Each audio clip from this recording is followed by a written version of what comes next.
យេស៊ូជាព្រះដែលខ្ញុំជឿទ្រង់ជាផ្លូវតែមួយដែលនាំខ្ញុំទៅឲ្យព្រះបបិតានៃទ្រង់បានហៅខ្ញុំជាកូនហើយប្រទានជីវិតដ៏អស្ចារ្យគឺជាជីវិតនៅឯស្ថានសួគ៌អោព្រះយេស៊ូទ្រង់ជាព្រះពិតហើយជាជីវិត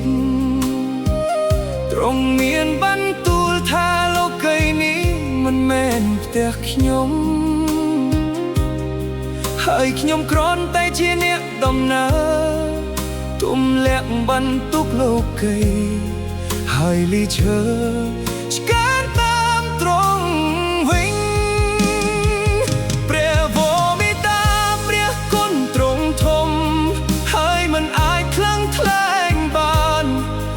បានប្រទានព្រះរាជបុត្រា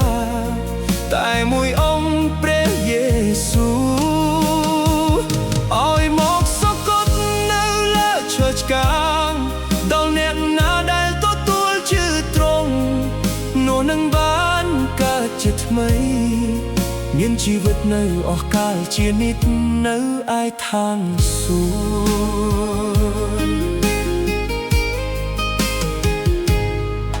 ព្រះយេស៊ូឲ្យសូមកាន់ដៃខ្ញុំ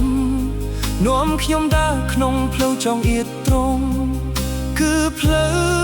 ដែលមានជីវិតព្រះយេស៊ូឲ្យសូមនាំផ្លូវខ្ញុំ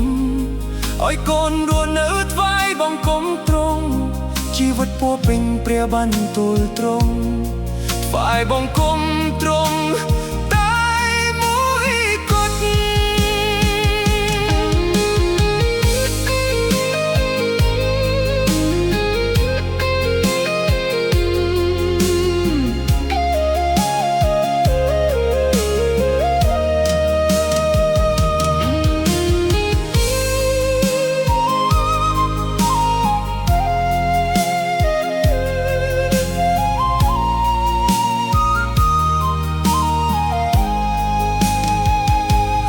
ព្រះយេស៊ូទ្រង់ជាព្រះពិត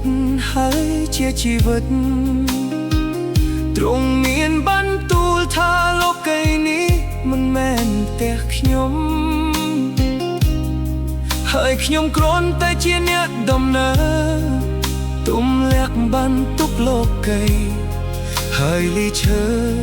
ឆ្កាងតាមទ្រង់វិញ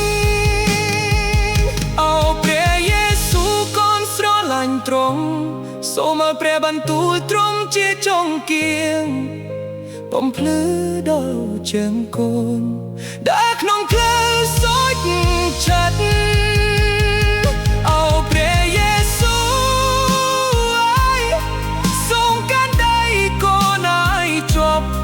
ពេលកូនលំបាកហើយខ្សោយកូនត្រូវការ